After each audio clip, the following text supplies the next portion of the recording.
హైదరాబాద్లో ఎక్కువగా రోడ్డు ప్రమాదాలు, drunk and drive, rash driving, wrong route, opposite driving వల్ల జరుగుతున్నాయని గుర్తించారు పోలీసులు. నగరంలోని కొన్ని ప్రాంతాల్లో రాంగ్ రూట్, అపోజిట్ డ్రైవింగ్పై స్పెషల్ డ్రైవ్ నిర్వహించారు. దాదాపు 1000 వాహనాలను పట్టుకున్నారు. ట్రాఫిక్ రూల్స్ బ్రేక్ చేస్తే చట్టం ప్రకారం చర్యలు తీసుకుంటామని అంటున్నారు పోలీసులు.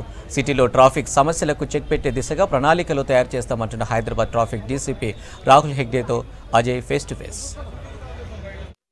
అంటే సాధారణంగా గుర్తొచ్చేది ట్రాఫిక్ సంబంధించిన సమస్యలు అనుకోవచ్చు. ట్రాఫిక్ జామ్లు ముఖ్యంగా ట్రాఫిక్ సంబంధించి పీక్ టైంలో చాలా గంటల తరబడి కూడా ప్రయాణాలు చేయాల్సిన పరిస్థితి. అయితే దీనిపైన హైదరాబాద్ ట్రాఫిక్ సంబంధించి పోలీసులు కొన్ని ఎక్సర్సైజులు చేశారు. ముఖ్యంగా రాంగ్ రూట్ డ్రైవింగ్ అనుకోవచ్చు, లేకపోతే ఆపోజిట్ రూట్లో వాహనాలు ఎక్కువగా నడపడం వల్ల ఇటు ట్రాఫిక్ సమస్యలతో పాటు కొన్ని ప్రమాదాలు కూడా జరుగుతున్నాయని భావించి ఈరోజు హైదరాబాద్ పోలీస్ కమిషనరేట్ పరిధిలో ఒక స్పెషల్ డ్రైవ్ ఏర్పాటు చేశారు. దాదాపు 3 గంటల వ్యవధిలో భారీగా వాహనాలు ఎవరైతే ఆపోజిట్ రూట్, రాంగ్ రూట్ సంబంధించి డ్రైవింగ్ చేస్తున్నారో వాళ్ళందరినీ కూడా పట్టుకున్న పరిస్థితి. భవిష్యత్తులో ఎలాంటి చర్యలు తీసుకోబోతున్నారు అనేది మాట్లాడడానికి హైదరాబాద్ ట్రాఫిక్ డీసీపీ రాహుల్ ఉన్నారు. సార్, ఈరోజు డ్రైవ్ సంబంధించి ఎన్ని వాహనాలని పట్టుకున్నారు? సో ముఖ్యంగా ఈ రాంగ్ రూట్ కావచ్చు, ఆపోజిట్ రూట్ డ్రైవింగ్ సంబంధించి భవిష్యత్తులో ఎలాంటి చర్యలు తీసుకోబోతున్నారు వీళ్ళపైన?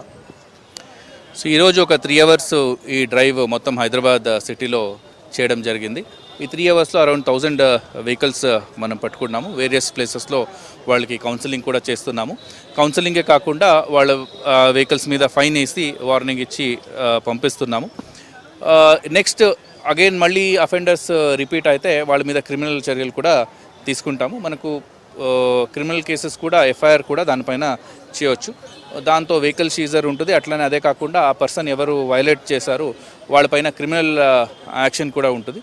దాంతో యూత్ అందరూ జాగ్రత్తగా ఉండాలి. దాంతో వాళ్ళ పాస్పోర్ట్ కానీ లేదంటే జాబ్ వెరిఫికేషన్ ఇవన్నీ కూడా ఎఫెక్ట్ ఉంటుంది. ఇప్పుడు సాధారణంగా హైదరాబాద్లో మనం చాలా సిగ్నల్స్ వద్ద చూస్తుంటాం. నిత్యం ట్రాఫిక్ సంబంధించి జామ్ జరగడం కావచ్చు, ట్రాఫిక్ సంబంధించిన కంజెషన్ అనేది చాలా క్లియర్గా ఎస్టాబ్లిష్ అవుతుంటుంది.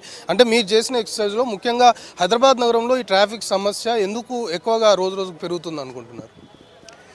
ట్రాఫిక్ సమస్య పెరుగుతుంది అని మనము చెప్పలేము.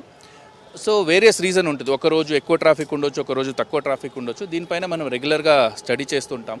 హైదరాబాద్ ట్రాఫిక్ సంబంధించి పోలీసుల పైన కొంతవరకు ఆరోపణలు ఉన్నాయి. అంటే చలాన్ జనరేట్ చేసేది మాత్రమే చేస్తున్నారు. కొన్ని మెయిన్ ట్రాఫిక్ సమస్యలు ఉండే జంక్షన్లు కావచ్చు, ఆ సిగ్నల్ల వద్ద కనీసము ట్రాఫిక్ పోలీసులు కనబడని పరిస్థితి ఉంది అనే ఆరోపణలు చాలా బలంగా వినబడుతున్నాయి. దానికి ఏం చెప్తారు? అన్ని ఇంపార్టెంట్ జంక్షన్స్లో అన్ని దాంట్లో కూడా ట్రాఫిక్ పర్సనల్ ఉన్నారు. అండ్ దీన్ని మనం డైలీ వెరిఫై చేస్తున్నాము. అదే కాకుండా మనకు ఏదైనా జంక్షన్స్ ఉంటే చెప్పినప్పుడు మనం అక్కడ సీసీటీవీ కూడా ఉన్నాయి. ఆల్మోస్ట్ ఆల్ మేజర్ జంక్షన్లో సీసీటీవీ కూడా ఉన్నాయి. ఆ సీసీటీవీ రికార్డింగ్ కూడా ఉంది. సో ఏ జంక్షన్లో కూడా ఉండట్లేదన్నది కరెక్ట్ కాదు. మేబీ కొన్ని బైలేన్స్ కానీ ఎక్కడ వేరే జంక్షన్స్లో ఉంది, ఎక్కడ అవసరం ఉండదు. మేబీ ఆ పార్ట్ ఆఫ్ టైంకి అవసరం ఉండొచ్చు, మళ్ళీ తర్వాత అవసరం ఉండకపోవచ్చు. ఇప్పుడు జనరల్ వెహికల్స్తో పాటు ఎమర్జెన్సీ సర్వీసెస్, ముఖ్యంగా అంబులెన్స్ల వంటివి కూడా రోడ్లపైన చిక్కుకుంటున్న సిచ్యువేషన్, ట్రాఫిక్ జామ్లో ఉంటున్న పరిస్థితి. సో దానికి ఆల్టర్నేట్గా అంటే ఏ విధమైన చర్యలు తీసుకోబోతున్నారు? కొంతవరకు అందులో పేషెంట్స్ ఉంటే వాళ్ళు చనిపోయే పరిస్థితి కూడా ఉంటుంది కాబట్టి ఇలాంటి ఎమర్జెన్సీ సర్వీసెస్ ట్రాఫిక్లో ఉన్నప్పుడు దాన్ని ఏ విధంగా పూర్తి స్థాయిలో చర్యలు తీసుకోబోతున్నారు? సో ఇవన్నీ ఎమర్జెన్సీ సిస్టమ్ని ఒక అంబ్రెల్లా కింద తీసుకొని వచ్చి మనకు అంబులెన్సెస్ కూడా ఏది P1 category of emergency, critical emergency ఉంటుంది. సో అన్ని దానికి యాక్చువల్లీ అంబులెన్స్ నెసెసిటీ ఉండదు. ఫర్ ఎగ్జాంపుల్ బ్లడ్ టెస్ట్కి వెళ్తున్నారు, ఈసీజీకి వెళ్తున్నారు, దానికి అంబులెన్స్ అవసరం ఉండదు. కొన్ని కేసెస్లో మనం చూసాం, ఈవెన్ డెడ్ బాడీస్ కూడా అంబులెన్స్ సైరన్ వేసుకోండి వెళ్తున్నారు. డెఫినెట్లీ దానికి అవసరం ఉండదు. ఏది క్రిటికల్ ఎమర్జెన్సీ ఉంటుంది దానికే దీన్ని వాడుకోవాలి. ఇది కొన్ని మిస్యూజ్ అయింది, మన నోటీస్కి వచ్చింది. ఫైనల్గా చెప్పండి, ముఖ్యంగా రోడ్డు ప్రమాదాలు అంటే ర్యాష్ డ్రైవింగ్ కావచ్చు, డ్రంక్ అండ్ డ్రైవ్ వల్ల జరుగుతున్నాయి. దాంతోపాటు ఈ విధంగా రాంగ్ రూటు, ఆపోజిట్ రూటు, ఈ కేటగిరీస్ సంబంధించిన వాళ్ళతోనే ఎక్కువగా రోడ్డు ప్రమాదాలు జరుగుతున్నాయి. సో ఇలాంటి యాక్టివిటీస్ పాల్పడే వాళ్ళు, ఇలాంటి వాహనదారులకు పోలీసుల నుండి, ట్రాఫిక్ పోలీసుల నుండి మీరు ఏమి హెచ్చరిస్తారు?